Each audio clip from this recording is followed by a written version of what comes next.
Okay, good morning, everyone. Welcome to Tuesday. Welcome to History 12. Before we get going, excuse me. Before we get going, Ben, I see you're online here this morning. So Ben, today's the last day for registration, and I don't think you are officially registered in this course yet. So, can I ask you to take care of that? Either contact Sarah Scally if you need to, or just do your registration, whatever you need to do. Can I ask you to do that today, because they're gonna close registration in a couple hours, and then yeah. So can you just give me a thumbs up in the live chat if you heard that, and yeah, give me a thumbs up if you heard that. That would be great. Okay, and so Ben is here, so good morning, Ben. Anna is here, good morning, Anna. Let's jump in. So, yesterday I had you read a section of the textbook here and answer a few questions, and we said we kind of jumped over most of the war, and we're just kind of arriving at the end, and kind of I guess two of the things that really influence what happens at the end of the war here is is Russia kind of quitting the war and the U.S. entering it. And so why does Russia leave the war? Yeah, right. They have a revolution, which we'll get to in a little bit. It's a whole thing. It's a whole story. So we'll talk about the Russian Revolution, but they do. And so a communist government comes into power, and one of the promises that government made was to remove Russia from the war, right? And Russia has a lot of dead soldiers. They are economically in really bad shape. They can't really feed their own people, never mind an army. They're not very industrialized, and they're just not capable of fighting a war like this. They have lots of people, they have lots of soldiers, but that's kind of it, right? And so as a result, lots of young Russians die in World War I, and they finally just can't take any more, right? They just don't have the ability to produce what they need, and so they time out with the Germans, right? They have a peace treaty, the Treaty of Brest-Litovsk.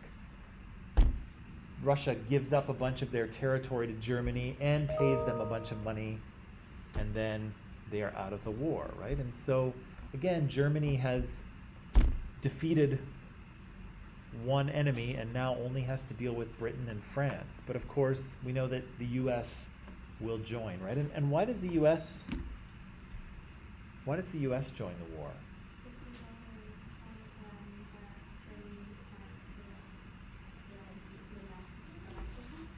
Yeah. Right. Whoops. Right.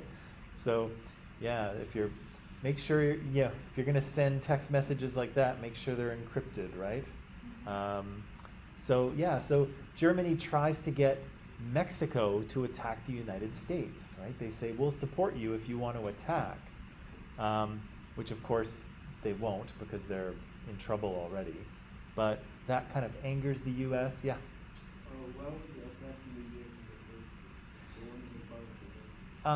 If you go back to the late 1800s, there are territorial disputes and some wars between Mexico and the United States for territory. And so Mexico wants to claim parts of California, because Mexico and parts of that area were controlled by Spain earlier in the 1800s. So Mexico is trying to get as much territory as possible. The U.S. has to kind of fight them off, and so they do have a little war, kind of it's kind of late 1800s and early 1900s. So there is some territorial dispute between them.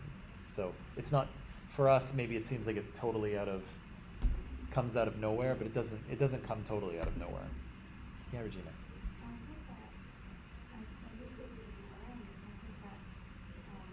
The British accidentally intercept, but it's actually spying on Britain was spying on the U.S.? I heard that from like at first it was accidental. It's like they were actually looking out on the U.S. But Yeah. then suddenly they intercept something big. Oh. That's why they told the U.S. And so they had to say, "Oh, whoops, we just Is it? found this." I don't know. It's possible. I think that even though the U.S. wasn't involved in the war, I think that Britain would have seen them as an ally. I think. I don't think the British would have had a reason to. It could have been that they, maybe they were. I don't know. It's possible. It's possible. I don't know. Maybe.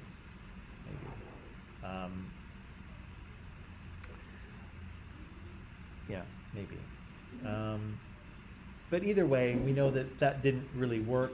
It brought the U.S. into the war, and then that's kind of going to be it for Germany, right? Because again, we've said this is a war where the country who can produce the most will win, right? And now that the Americans are supporting Britain and France, Germany knows they just can't outproduce the United States, right? There's no way, and so they're going to have to call a timeout, right? So the other thing we talked about yesterday was the influenza epidemic or pandemic of 1918, and it was kind of a big deal, right? Look at some of these numbers here. 500 million people were infected, and again, the population of Earth was a lot smaller 100 years ago than it is now. About 1/3 of the planet. So there was 1.5 billion people in 1918. Yikes. What are we at now? 7 point something? Wow. So 1/3 of the world's population was infected, and about 20 to 50 million people die, right? So that's massive, right? That's a huge death toll, right?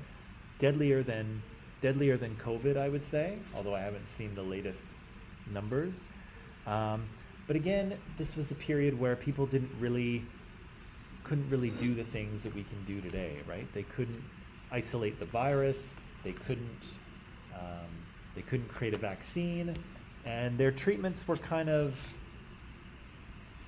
not great, right? What do we say? Whiskey and hot towels and candles under your chair? That doesn't sound very effective to me, right? So lots of kind of strange remedies for influenza, but really no way to treat it properly treat it. And so I think we said yesterday that they probably isolated and quarantined people as much as they could. People were wearing masks. They were closing places like theaters and dance halls and bars and things like that. But really all they could do was try not to get sick, right? But a lot of people still did. We kind of talked yesterday a little bit about the pandemic, and had we done a good job, and did we learn anything from this epidemic, and why didn't we? And I don't know, is there anything else you wanted to bring up with regard to the pandemic and the influenza epidemic of 1918, or? Some of the things that the steps for the public health official take in this history. Yeah. Arizona is actually vaccinated with COVID right now. Yeah. With like the restrictions and stuff. Yeah. So I think Yeah. similar in that way. Definitely, right?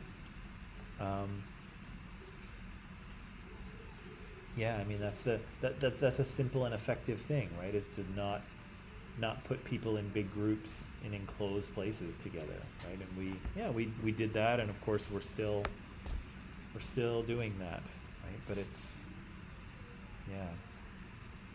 you have to say we're in a much better position than we were in 1918, though, right? We know what we're dealing with. We can track all the variants. We can create vaccines. Pretty amazing, right? And I imagine it would have been pretty tough and pretty scary in 1918 because, you know, vaccines didn't exist, right? There was nothing you could do. Try not to get sick. And if you got sick, try not to die, right? That's all you could do, right? Oh yeah, okay. So that brings us to the end of the war, right? So, like I said, once the Americans are in the war, it becomes pretty clear to the Germans that they can't win, right? They can't outproduce the US. They're already starting to run out of resources. I think we read the other day that the Germans had tried to make a drive for Paris, to try to capture Paris, and they didn't quite make it, right? They ran out of soldiers, they ran out of supplies, and they just can't go any further, right? And so, again, they kind of call a timeout, right? They say, okay, let's stop fighting, let's work out a peace treaty, right? And this is actually the treaty that they work out here. It's called the Treaty of Versailles, if you've heard of it. It's called that because that's where all of these countries met at former King Louis the 14th or 15th. He has a very fancy palace outside of Paris, lots of gold, and it's very posh for a king. So they all met there. They all sat down at a big table, and they kind of hashed out a peace agreement. Now, there's a couple of important things about this treaty and the process by which it was created that's going to be very important for the rest of the 20th century. Okay? So these powers sat down starting in wow, that's almost to the day, January 12th of 1919. They all sit down, and again, the goal here is to create a peace treaty and then to try to make sure that this kind of thing never happens again, right? Because again, it's been 4 years, it's been incredibly expensive and destructive, and millions of people have died. So the plan is to make sure that this never happens again, right? So everybody sits down at the table and tries to negotiate out an agreement, right? So you can see that there's leaders from 32 countries are there. This is actually a big moment for Canada, if we were doing Canadian history, because as Canada, we actually get a seat at this table. So we're still really strongly attached to Great Britain at this time. When Great Britain declared war, we were automatically pulled in, so because we belong to Great Britain. But we actually got our own seat at the table, so that was kind of cool, right? It's like we were at the kids' table before, and now we're at the grown-ups table. So that was a big moment for Canada. But most of what's going to happen here is going to be decided by the big four, right? And so these are the leaders of the USA. So that's President Woodrow Wilson, George Clemenceau from France, Vittorio Orlando from Italy, and who am I forgetting? David Lloyd George from Great Britain, right? So these are the guys who are really going to make the decisions, right? And Vittorio Orlando is actually going to go home early.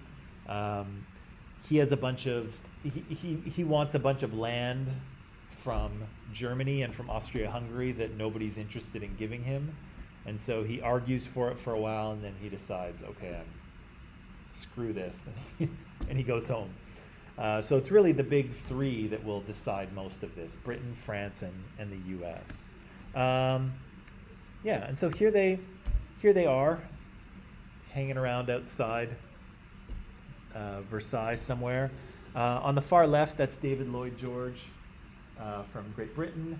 That's Vittorio Orlando from Italy. George Clemenceau with the big walrus mustache there, and Woodrow Wilson from the United States, okay? So, as I mentioned in my earlier slide, an important detail here is that Germany was not invited to this conference, right? So everyone is sitting around deciding what they're going to do to end this war and to make sure that a war never happens again, and who's not at the table. Germany's not at the table, right? So these three leaders here, the big three, they have kind of different perspectives on what they should do, right? George Clemenceau here from France, his position is that he wants to punish Germany, right? Germany should be punished. They started a war, it cost billions of dollars, it killed millions of people. How awful, right? We want Germany to pay, right? That's George Clemenceau's position. And it's probably understandable, right? Because a lot of the war gets fought in France, right? On that Western front. A lot of northern France is destroyed, right? They've dug trenches all over, they've bombed the heck out of it. It's wrecked, right? Roads are destroyed, telegraph poles are destroyed, farmers' fields are destroyed, livestock are dead. It's a disaster, right? And keep in mind that, remember the Schlieffen Plan? What was the Schlieffen Plan?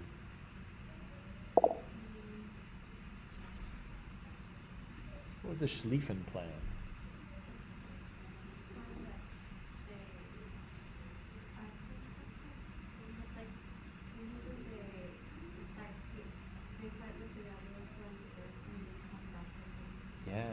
Yeah, the Germans were kind of in the middle. They had to deal with France and Russia, and their plan was to knock France out of the fight really quickly and then go deal with Russia. So France kind of got sucker punched, right? France was just sitting there minding its own business, and then the next thing you know, the Germans are rolling in trying to attack them, right? And so, yeah, he's PO'd, right? He's not happy about this whole thing, and he wants Germany to pay, right? He wants Germany to be disarmed. He wants them to be stripped of their military. He wants them to be stripped of their territory, and he wants them to pay reparations, right? He wants penalties. He wants money, right? This was all Germany's fault, and they should pay. At least that's what George Clemenceau thinks. Now, David Lloyd George is a little bit different, right? So he's from Great Britain. Britain has, been fighting Germany for years and years as well. And the British people, they're kind of like France. They want to punish Germany as well, right? The British people think, the Germans started this war. It's been quite horrible. They should suffer, right? They should pay for what they've done, right? So the British public is saying this, and when David Lloyd George speaks to the public, he's agreeing with them, right? He's nodding his head. But in his kind of heart, privately, he's like, I don't know if that's such a good idea, right? I don't know that we should punish Germany quite so harshly, right? And again, he's really worried that there might be, if they punish Germany too harshly, they might turn to communism. They might turn to socialism, right? And again, that's just happened in Russia, right? Russia's become a communist or socialist country. And so here these guys are, almost at the same time, trying to work out the Treaty of Versailles and worried that Germany might go the way of Russia, right? So David Lloyd George privately is a little concerned about how sternly they should punish Germany for this. And Woodrow Wilson, again, he's on the other side. He's kind of the opposite side of Clemenceau, right? He wants a just peace, right? He wants to create a situation where a war like this will never happen again. And to some degree, it's easy for him to do this, right? Because his country hasn't been fighting a war for 4 years. His country hasn't been destroyed by the warfare. His country hasn't lost millions and millions of young people. So it's kind of easy for him to come in and be, oh, let's all just be friends again, right? It's much easier for him to do that, right? Much harder for David Lloyd George or George Clemenceau to be that soft, right? But Wilson can, right? And so he comes in with these 14 points, right? These ideas for how to fix Europe, right? And he makes this pitch to Congress, to the House of Representatives, when the U.S. enters the war. He says, if the U.S. enters the war, this is what we're trying to do, right? This is why we're fighting, because we want to do these things. And so he brings those things to the table at the Treaty of Versailles, right? He says no more secret treaties, no more secret alliances, right? That's what got us into trouble in the first place. Serbia and Austria-Hungary got into a conflict, and then before you know, everyone was pulled into the fight, right? Because nobody was really aware of who was supporting who, right? So no more secret treaties, right? Everything should be out in the open. Freedom of the seas, right? International waters. You can ship your goods anywhere in the world and you'll be free of harassment, right? I'm just going to turn that down. The removal of trade barriers, right? Free trade globally is what he's saying here. He's asking countries to reduce their armed forces, right? Countries should only have enough to defend themselves, but not enough to attack others, right? So he's asking everyone to demilitarize, right? Get rid of all of your weapons. He wants to redraw the map of Europe to make sure that people of a certain nation get to govern themselves, right? And we talked about that idea of nationalism before. I said usually that's kind of how we attempt to make countries, right? We find, oh, here's a bunch of Koreans. Let's draw a line around them, and that is Korea, right? Here's a bunch of Vietnamese people. We're going to draw a line around them, and that is Vietnam, right? We kind of try to do that. Again, we don't always perfectly succeed, but that's the idea of the nation state, right? And Woodrow Wilson says that's what we need to do in Europe. We need to redraw the map so that different nationalities have their own country and they can rule themselves, right? Not be ruled by others. And then the last thing is that he's looking for a League of Nations, right? A group of nations that's above countries, right? And can kind of mediate disputes between member countries, right? And so this is kind of an early form of the United Nations, right? The League of Nations, and he proposes it. That's what he wants. Okay. So after, as you can see, about 6 months of negotiations, they finally sign the Treaty of Versailles. They sign the agreement. They come to an agreement. So this is all very, there's lots of, applauds and patting each other on the back. Oh, jolly good job, sir, and all that kind of stuff. But for Germany, of course, it's not going to be like that at all, right? Because all these other countries sat around the table, they argued, they negotiated, finally they agreed, and they signed their name, right? But for Germany, it's going to be different, right? Because for Germany, the Treaty of Versailles is going to be brought to them, and it's going to be dropped on their desk and said, here, sign this or we're invading, right? So the Germans don't get a chance to negotiate. They don't get a chance to say yes or no. They basically just sign here. This is the settlement, okay? And so this kind of became known a little bit later on as the diktat, the dictated peace, right? So they didn't negotiate this peace. They had it forced on them, okay? So again, as you can probably tell, the Germans are not going to be happy about this, but we'll get to that.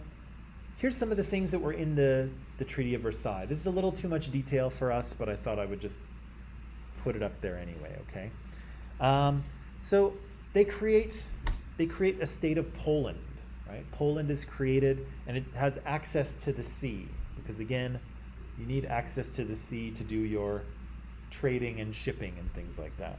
So Poland is created mostly from German territory, from a little bit of Russian territory too, but mostly from German territory. So they take a piece of Germany and they turn it into Poland, right? These two provinces, Alsace-Lorraine, are given back to France. Again, they're profitable provinces for industry. It would have been good for Germany to have them because Germany would have made money off them, but now the French are making money off them. Germany loses their overseas colonies, right? And so part of this whole thing was that Germany wanted to industrialize and to gain access to foreign colonies, but now they're going to be stripped of those colonies.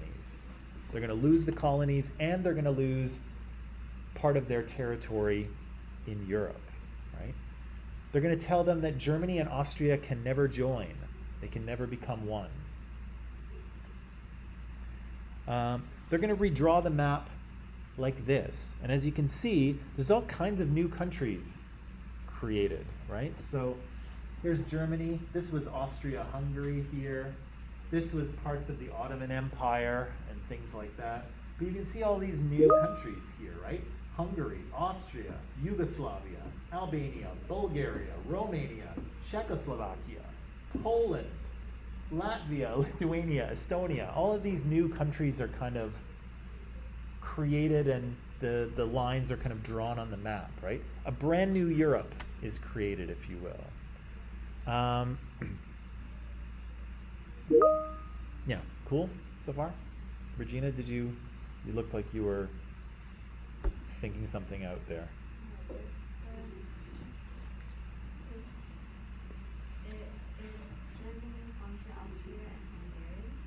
There's what? In the map. Yeah. There's a line between Austria and Hungary. Mm-hmm. So is that two different countries now? 'Cause it was Austria-Hungary together. Yeah.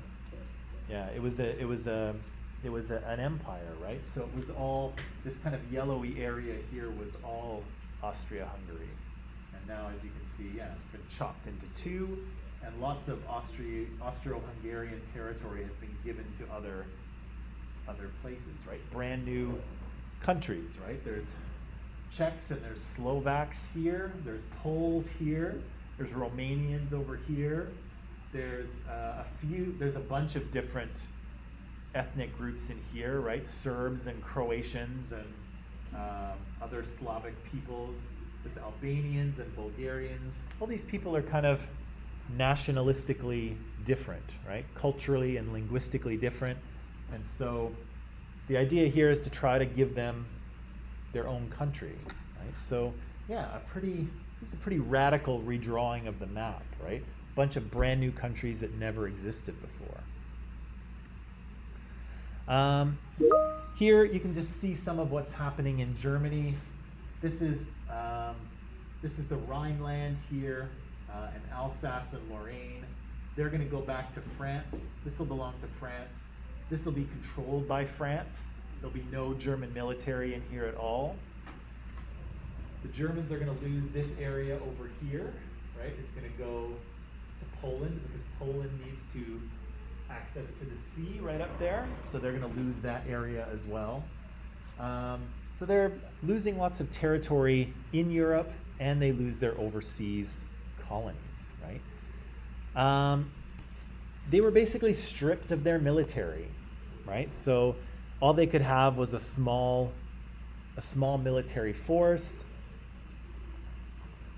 6 battleships, no submarines, no tanks, no big guns, no planes, none of it, right? So they're stripped back to just their soldiers, more or less. Economic stuff. They have to pay $6.6 billion, Germany does.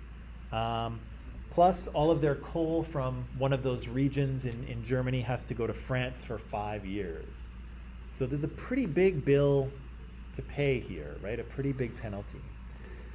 And finally, there's... I'll get to this here. Finally, there's this. Article 231. Ooh, primary source. Look at that. That's cool. So Article 231 says this. It says the Allied and associated governments affirm, and Germany accepts, the responsibility of Germany and her allies for causing all the loss and damage to which the Allied and associated governments and their nationals have been subjected as a consequence of the war imposed on them by the aggression of Germany and her allies. Right? So what does that say in just regular English?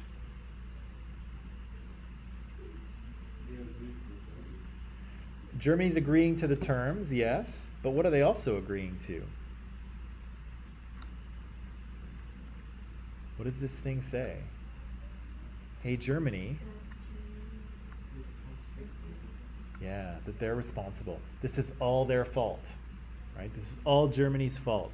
The responsibility of Germany and her allies for causing all the loss and damage, right? Now, do you agree with that? Is this all Germany's fault? No? Let's think back. Let's think back to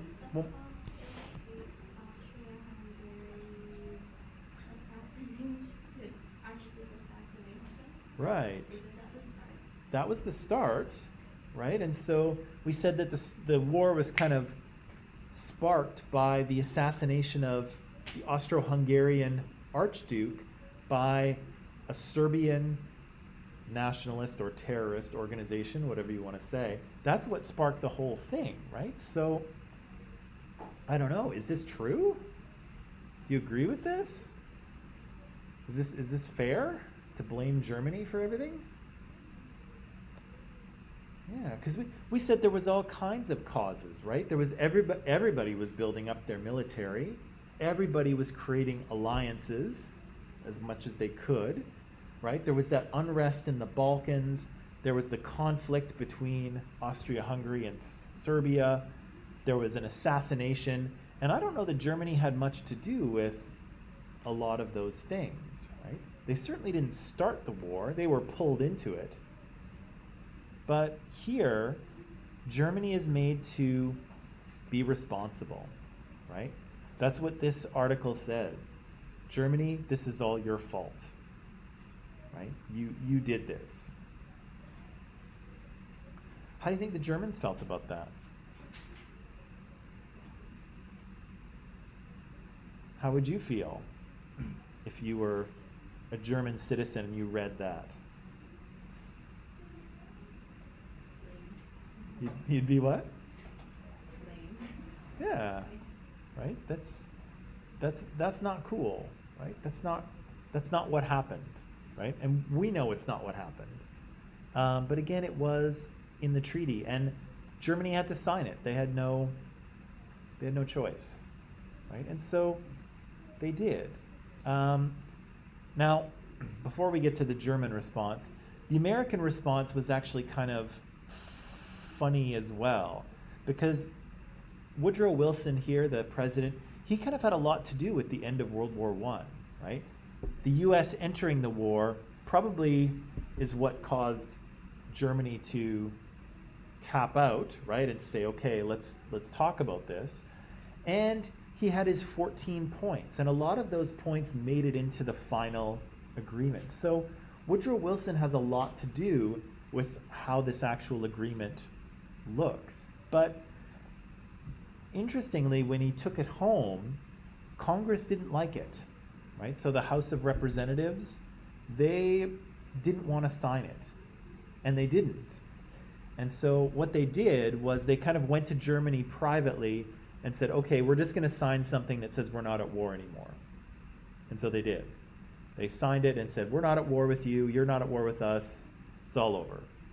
So they didn't sign the Treaty of Versailles after their president was there negotiating it out for so long, right? Which is kind of a little awkward. I'm sure Woodrow Wilson was like, what the hell, guys? Like, I've been working on this for so long, and now you're not gonna approve it, right? And they chose not to join the League of Nations either. And that was Woodrow Wilson's thing too, right? This group of nations that could help to mediate conflict between member countries, right? He had this kind of dream of a League of Nations, and the US was like, we're not interested in it. And so they didn't join that either. So kind of a bummer for Woodrow Wilson, right? Coming home and not having his work accepted, right? Not having Congress agree with him.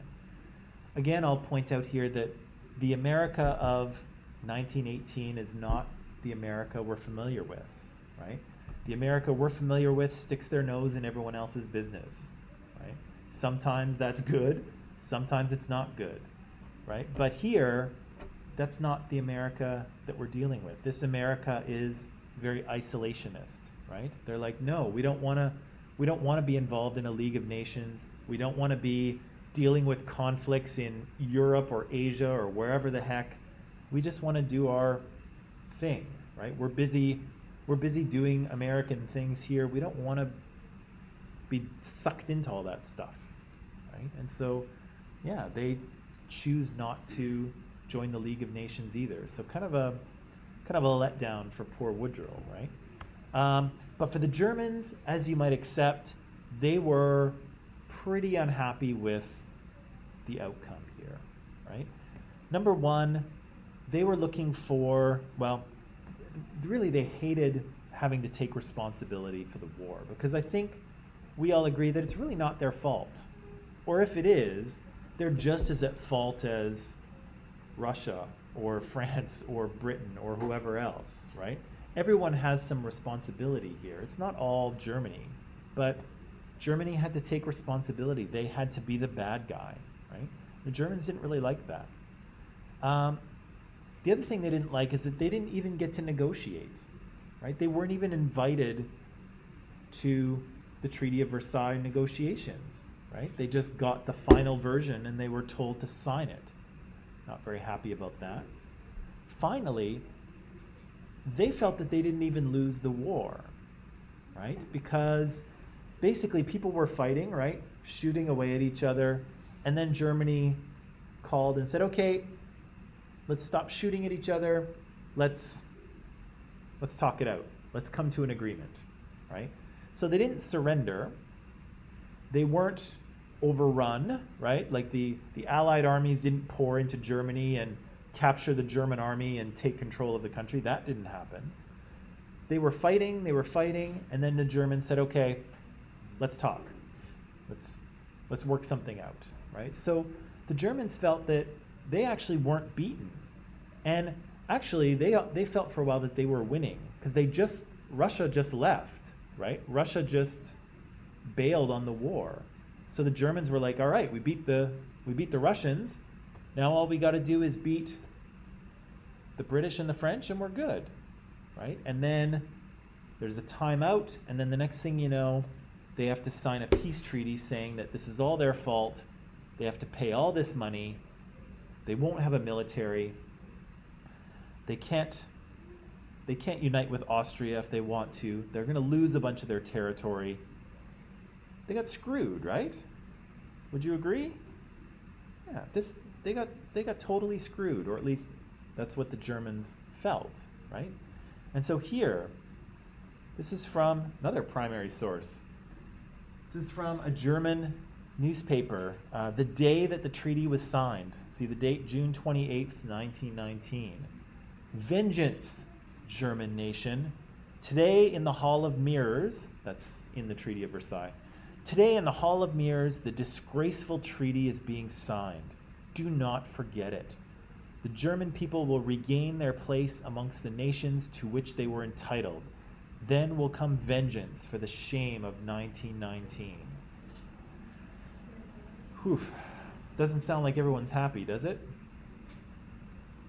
Nope. Not good at all, right? And that's the day it was being signed. So Germany's pretty unhappy, right? And actually, I'm going to jump ahead here because we've talked about that. Yeah, so this is the secondary source, and there's kind of a lot of text here. But I won't read it all, and you can look at it yourself. But this is basically what I explained to you a minute ago, the idea that the Germans didn't really feel like they were beaten, right? They weren't conquered. Their armies didn't collapse.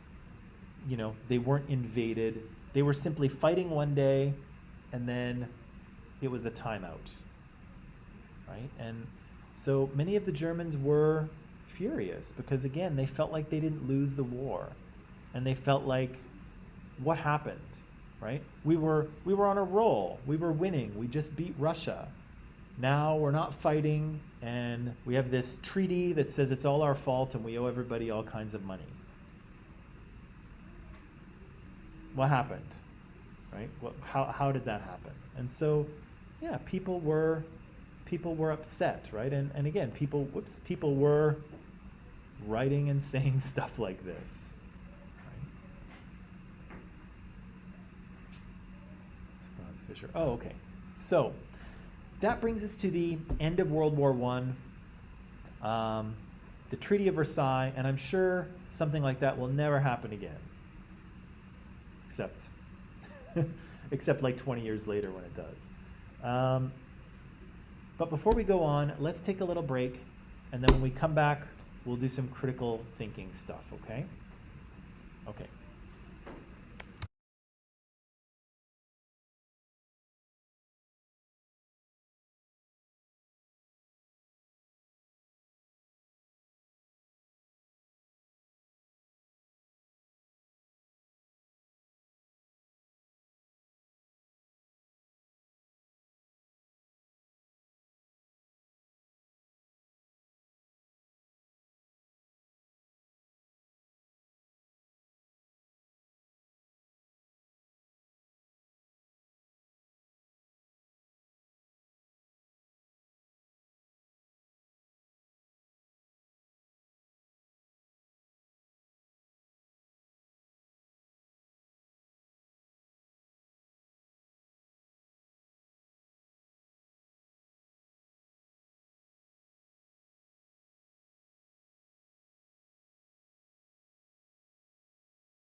All right.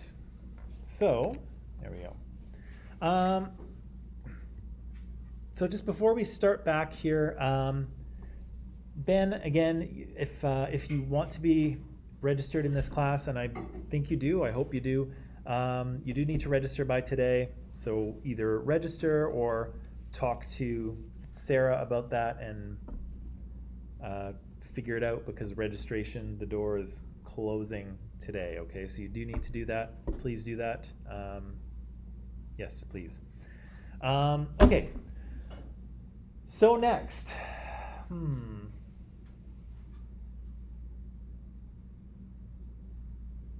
Okay, well, we'll do it. Some of you have kind of heard me do this before because you are in other classes of mine, or you've been in other classes of mine, but it's still worth doing because it's an important part. Oh, I'm pretty sure I've talked to her. It should be paid. Okay, okay, but I'm not sure if that's the case, Ben, but you still have to register. So can you maybe send her a Teams message? Send Sarah a Teams message just so you guys can figure that out, because that's I don't really have contact with that, but she'll know. So would you mind messaging her now, and then yeah, you guys can be sure that everything is correct. Oh, look at my hands in the screen. They just go off into cool. Okay. Anyway, sorry if you can't have fun with technology, right? Okay, so yeah, just message Sarah, Ben, and so that you guys can make sure that you are organized. Okay, thank you very much. Thank you. Okay, so what I want to talk about next is critical thinking. Some of you have heard me talk about this before, but that's okay. It's a very important skill, and as I've said before, I think it might be the most important one. I think it's the one that is sometimes, I think students struggle a little bit, and they're like, when are we going to use this, right? When you're learning about relativity in physics, and it's like, when am I going to do this, right? You're learning about trig in math, and you're like, when am I going to use trig in my real life, right? The answer is never, by the way. No, actually, that's not true. You might use it. It's very handy. But critical thinking, I think, is something that is very valuable, and you can use it in every part of your life, and it will benefit you. And it's critically important, okay? Critically important. My point here is that was kind of goofy, right? My point here is that beliefs are an important part of the way we live our lives, right? The things that we believe have a big impact on the choices we make and where we go in life, right? And one of the things I said yesterday, I think, is that some people believe that vaccines don't work, right? Some people believe that vaccines are some sort of government ploy, right? Or some sort of, conspiracy of big pharma or something like that. And some of those people wind up getting COVID, and some of them wind up in the hospital, and some of them die, right? So for them, their beliefs are the difference is life and death, right? If you believe something, then, it can have a pretty significant impact on your life, right?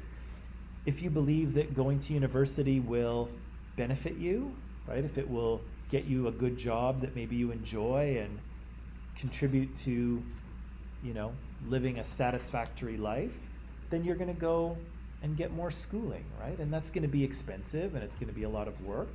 But if you believe that it's worth it, then it's going to affect your life, right? So the things that we believe to be true are going to, send us down life's road, right? It's going to influence the choices we make. And so we really want to make sure that if we believe something, that it's actually true, right? That we should actually believe that thing, right? Should you believe that going to university or more training of some sort, should you believe that that will benefit your life? Is that a good belief, right? I think it is, but we should think critically about it, right? should you get vaccinated, right? That will have an effect on your life, whether you are or whether you aren't, right? And so we should think carefully about that choice, right? To be vaccinated. So critical thinking is going to help us, give us the tools to figure out whether our beliefs are valid or not. Should we believe them or should we not? Okay? And sometimes it might be beliefs that we already have. Sometimes it's something someone's trying to convince us of. And increasingly, I think it is that. People are going to try to convince you of things, and you need the tools to figure it out, right? Especially now, because unfortunately, we're at a period where people will very easily lie to your face, right? Even if they're the President of the United States, they will lie to you, even when the truth is clearly obvious. They will lie to you anyway, right? And so, again, you really need to be able to figure out fact from fiction. You really need to be critical in your thinking and your beliefs, right? Don't just accept what people hand to you, right? Just because someone says it doesn't mean it's true, right? So, again, we need to evaluate what people are trying to tell us, right? The things that people are trying to convince us of. So, here's how we're going to do it. Critical thinking only works if people are making a clear statement about how things are or how things aren't, right? So, vaccines are effective and work well. I guess that's the same thing. Vaccines are effective. That's a clear statement, right? It might be true, it might be false, but it's a clear statement, right? Columbia College is the best school in Vancouver. Clear statement. Might be true, might be false, but I made a clear statement, right? These are the things that we can think critically about. We can't think critically about questions, right? Is there a God? Well, maybe, or maybe not. But you can't really think critically about it, right? You need a clear statement. Yes, there is a God. Or, no, there is no God. Either one is a clear statement that we can think about, okay? So no questions, things have to be clearly stated, right? Now, what we're going to do is we're going to take statements like this and we're going to either build them into arguments or we are going to evaluate other people's arguments.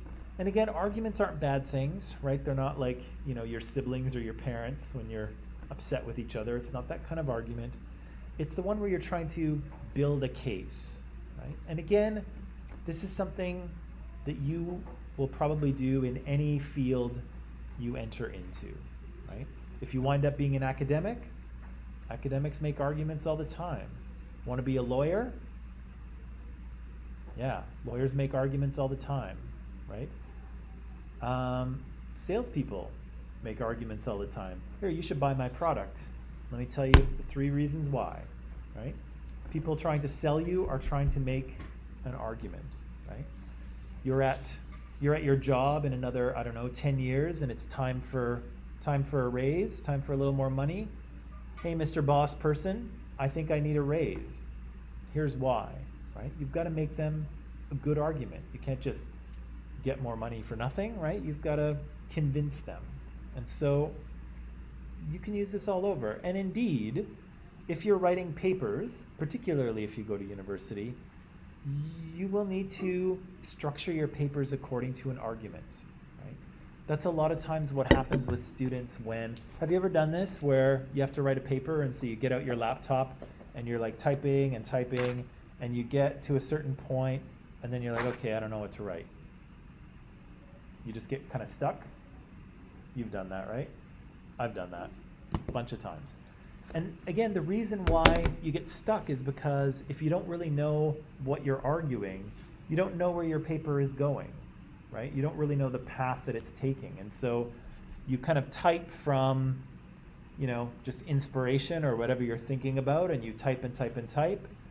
And then you're like, okay, well, what am I what am I saying? What is the point of my paper? Where am I going? Right? You need a structure for it. You need a framework, and that's what the argument provides. So, arguments are this. They're just collections of statements. There's a conclusion, and then there's premises, right? So the conclusion is the thing that somebody wants to convince you of, the thing they want you to believe, and premises are statements that help support that conclusion. Reasons why you should believe that thing. Okay? Cool so far? Again, I know a few of you have heard this before, but that's okay. It's worth going over again. I'm going to make you a very simple argument so that we can work this out, okay?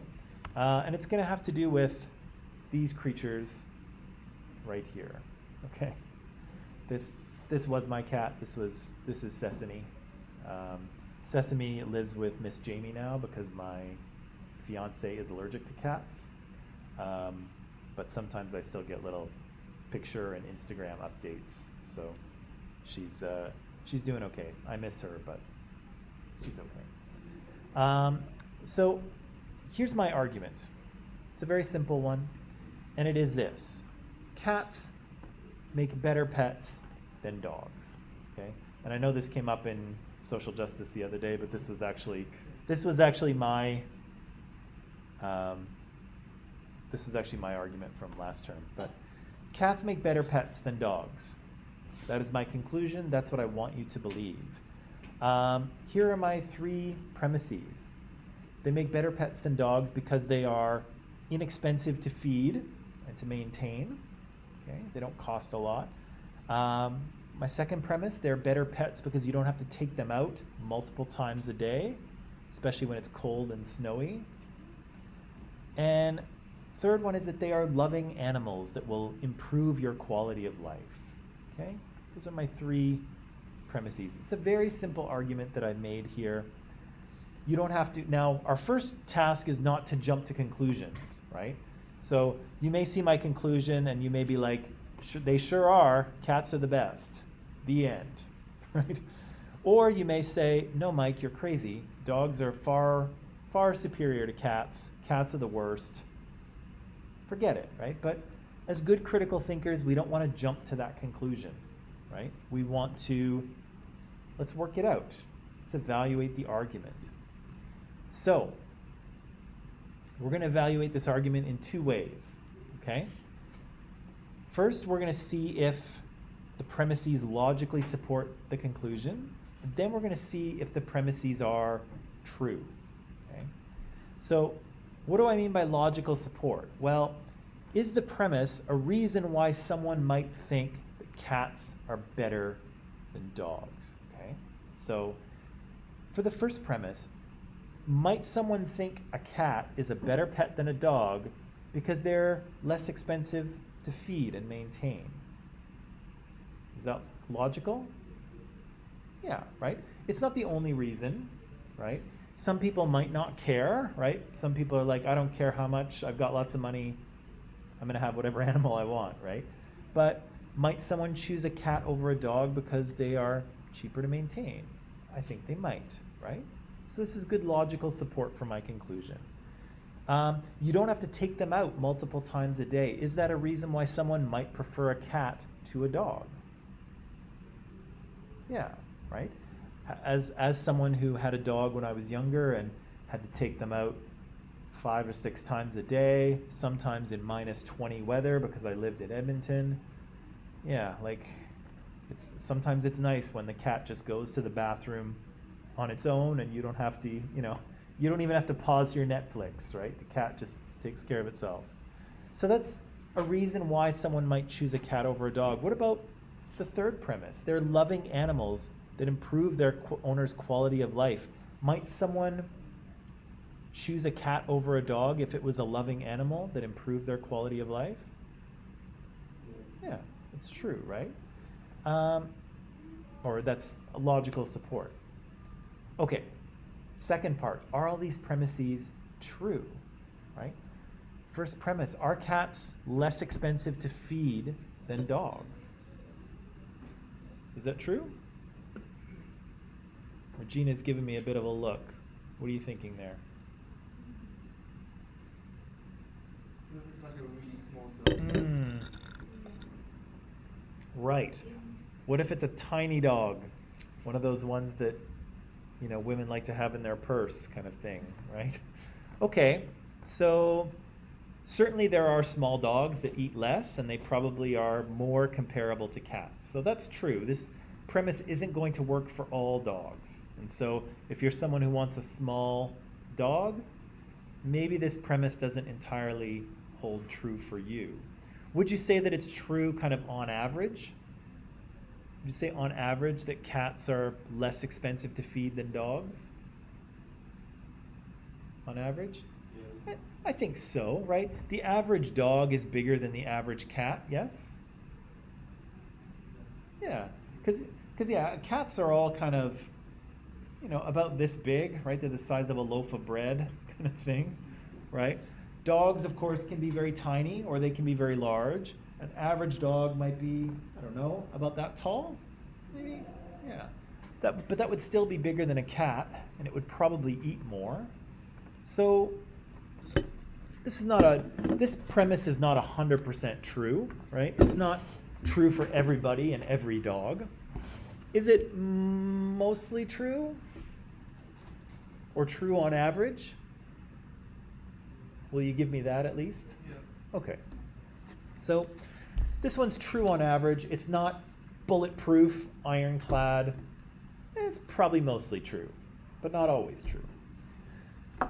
What about the second one? You don't have to take a cat out multiple times a day to go to the bathroom. Is that true? That's true, right? We intuitively know that to be true. Dogs you have to take out all the time. Cats use their litter box. What about the last one? Is that true, that cats are loving animals that improve their owner's quality of life? Is that true? What's that? Dogs are the same thing. Okay, so this premise applies to cats, right? Cats are loving animals that can improve their. You're giving me no? They're not? I don't know. I know cat. Look at Regina. Look at this face. Is that not the face of a loving animal? Look at that face. Here, you can't even see it. Here.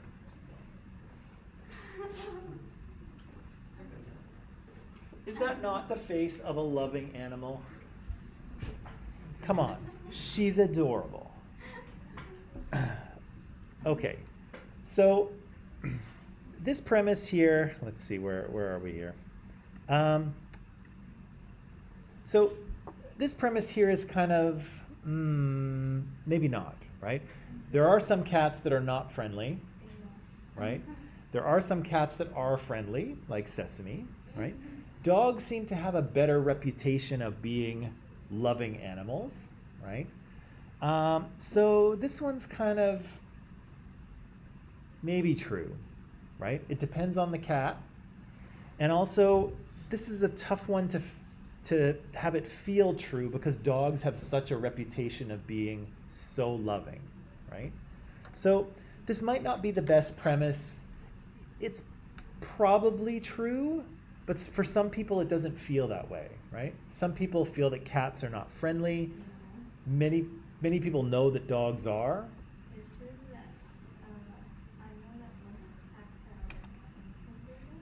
Yeah. They don't really, they just mind their own business even as a cat.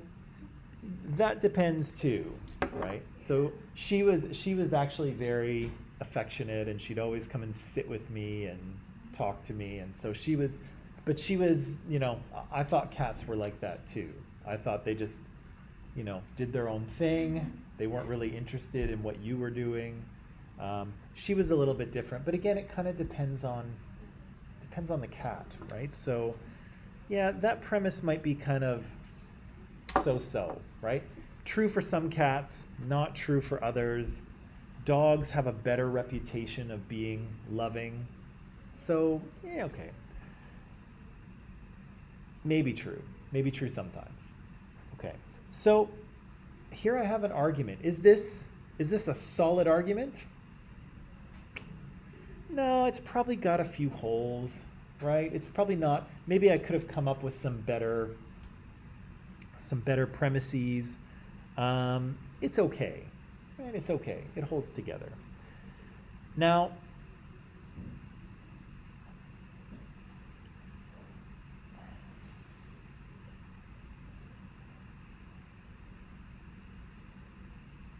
let me see.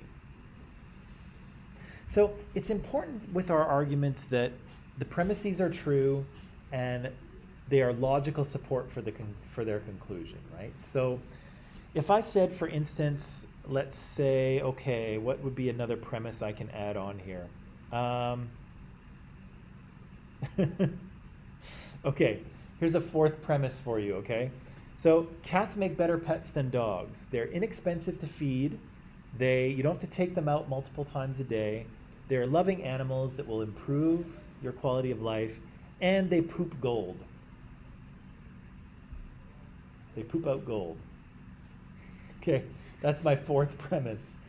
Now, would that be a reason that a cat might be a better pet than a dog? If it was true, that'd be fantastic, right? Can you imagine gold in the litter box every day? You'd be rich, right? Is it true? It is not true, right? So does it really help the argument? No, right? It kind of undermines it. It's not true, right? Okay, I'm going to chuck that premise. I'm going to come up with another one.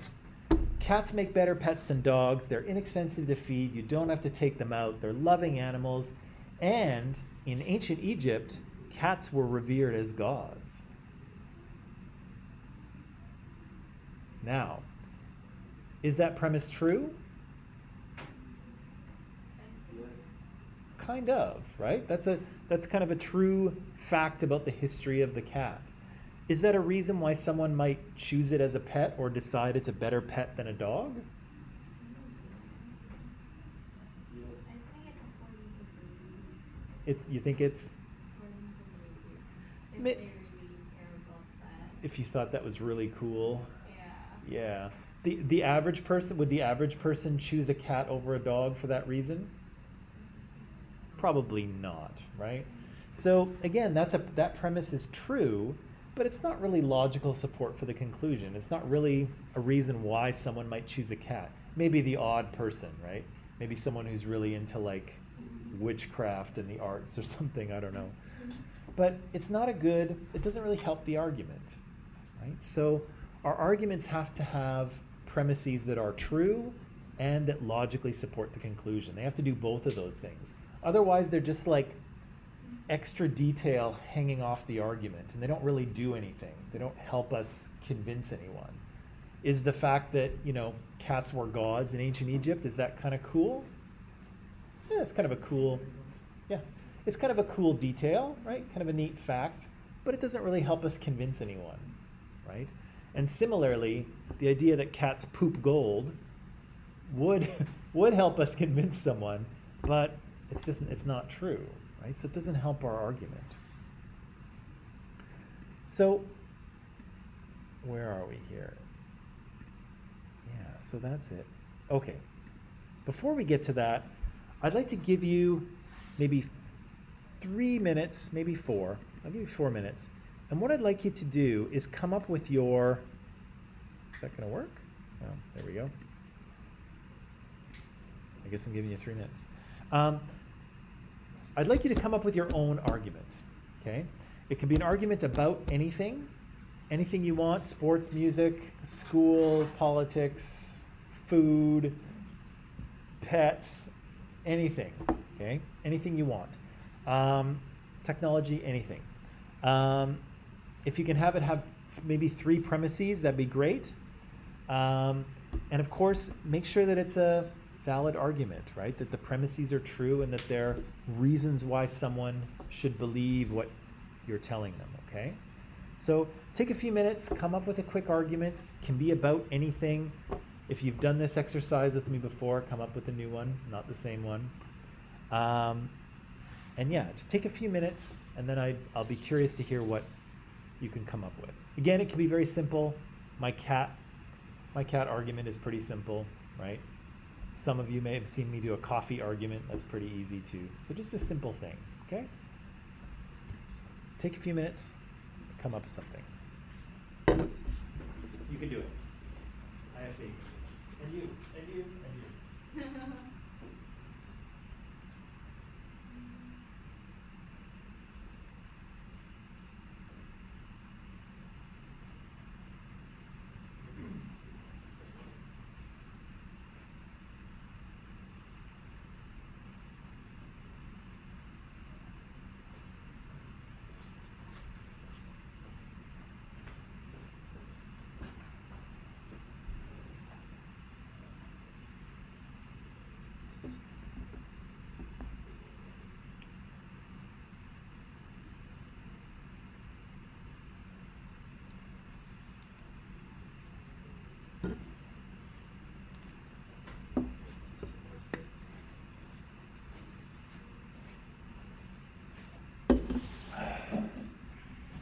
Coming up with our own arguments, David, like we did the other day. But I need a new one from you, not the same one.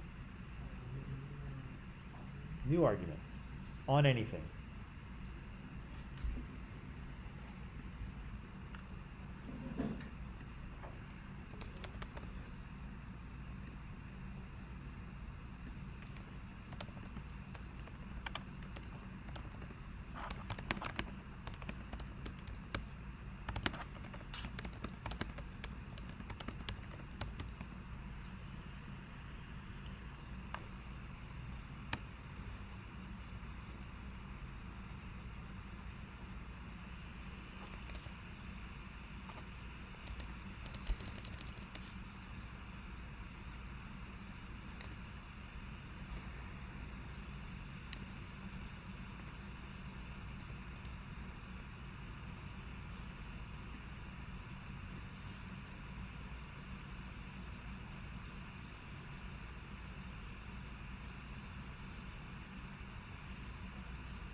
Okay, so let's see how we did. Okay, so what do you got for me here, Ryan? What do you got? Why we should eat breakfast? Why we should eat breakfast? Yeah. Okay, but that's let's phrase that as a statement. We should not skip breakfast. All right, we or you or none of us should skip breakfast. Okay, as good critical thinkers, Ryan, we should always ask, why should we believe that? Why should we not skip breakfast, Ryan? Because it is unhealthy. Okay. Skipping breakfast is unhealthy. This sounds very familiar, but that's okay. Because skipping breakfast is unhealthy, okay? Because it's like breaking up overnight fasting. Okay. Like when you sleep, you don't eat anything. So breakfast is like the first meal to break that kind of habit. Right. So when breakfast time comes around, you actually haven't eaten anything for A long time. yeah, 8, 9, 10, 12 hours, right? You need to eat, right? Okay. And And it kickstarts our energy okay. for the day. Okay. So, here we have a very simple argument, right? So, let's evaluate it. Is it so you should not skip breakfast. You should eat breakfast in the morning. Why should we believe that? Well, because it would be unhealthy to skip breakfast. Now, is that a reason why someone might eat breakfast? Yeah. Is that true? Is it unhealthy to skip breakfast? It depends what you eat. It's not unhealthy, but it's not healthy at the same time. And it depends what you eat. Okay, it definitely depends on what you eat, right? If you eat, candy bars for breakfast, then that's not going to help you, right? But assuming it's a healthy breakfast, it sounds like this one I might want to see the research on, right? So we might say to Ryan, okay, Ryan, we want to see some research, right? Why, have there been studies done, or how exactly is it unhealthy to skip breakfast, right? And Ryan could probably do that, right? He could dig into the internet and probably find some sources that explained, here's why you shouldn't skip breakfast, or here's why it's unhealthy to skip breakfast, right? So is it logical support? Yes. Is it true? I think people have different ideas or opinions. We might want to see some evidence, right? But that's okay. Second one was that it breaks your fast, right? You haven't eaten for such a long time that, it's kind of time to eat, right? Is that true? It is true, right? Unless you guys eat in your sleep. I can't do that, but actually it seems dangerous. You probably choke. So it's definitely true. Is it a reason why you should eat breakfast? Because you actually haven't eaten in so long. Yeah. Yeah? Yeah, maybe, right? You definitely have to, you have to eat sometime, right? And yeah.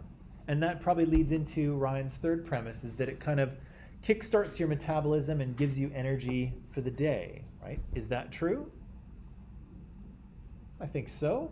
Is it a reason why someone might eat breakfast? Yeah, I think so too, right? So do we have a good argument there? Yeah, I think we do, right? We'd probably have to ask Ryan for a little bit of proof here and there, but that's okay. Good arguments sometimes require a little evidence to support them, right? And that's the other thing too, is that some premises are kind of intuitively true and some need more support, and that's okay, right? My premise about, cats don't need to be taken out to go to the bathroom, I don't need to prove that to you, right? We all know what cats are like, and we all know that that's true. But, if we say that skipping breakfast is unhealthy, well, people might have different ideas about that. It's not really intuitively true. It's not clear why it might be unhealthy. And so you might have to prove it, but that's okay, right? Some premises you need to prove, some we just kind of know to be true, right? Regina, what do you got for me? Tea is better than coffee for people with anxiety. Ooh, okay. So for people with anxiety, tea is better than coffee. Okay, why should we believe that, Regina? Well, because it gives off more sustained energy. It gives off more. Sustained energy because it has a chemical that helps in giving caffeine to the person slowly, not Oh. instantly like coffee. Okay. So the first premise is that its kind of release of energy is much slower than coffee, right? Yes, sustained. Are you talking about the caffeine that might be in the tea? Yeah. Okay. So coffee gives you kind of a caffeine Instant boost. spike, yeah, and tea's just a little bit more sustained. Okay. Why else should we believe that tea is better than coffee for people with anxiety? It helps with strengthening immune system and help fight against chronic diseases. Okay, so tea actually helps to fight against chronic disease. And sorry, what was the other thing? And supports your immune system. Okay, interesting. And third one? It gives off a more relaxing effect. Okay, so tea has a more relaxing effect on people. Okay. All right. So for people with anxiety, tea is better than coffee. And the first reason is that its release of caffeine is much slower. Caffeine gives you a spike. Is that a reason why someone with anxiety might choose tea rather than coffee? Probably, right? Sometimes people with anxiety are already kind of, things are already going really fast for them, right? They're kind of running a little hot and they don't need a caffeine spike to, give them a jolt, right? So a more sustained release is probably a good idea. Is that true, that tea releases its caffeine very slowly, whereas coffee is a quicker spike? Is that true? Yep. Yeah? You think so? Okay. So that's one where we think it might be true, but we might have to ask Regina for a little extra proof. Again, that's okay, right? Right? Or, yeah, again, that's okay. It doesn't make it a bad premise. Lots of premises need support, right? Not all of them are intuitively true. The second one was that it supports your immune system and fights against chronic disease, right? Is that a reason why someone with anxiety might choose tea over coffee? Probably a reason why someone might choose tea, or anyone might choose tea over coffee, but that's okay. Is it true? Does tea boost your immune system and help fight against chronic disease? They what? Yeah, they have antioxidants. Okay, that's always good. Again, we might want to see a little bit of proof because this is a not intuitively true one, right? It's a science-based one, but again, that's okay, right?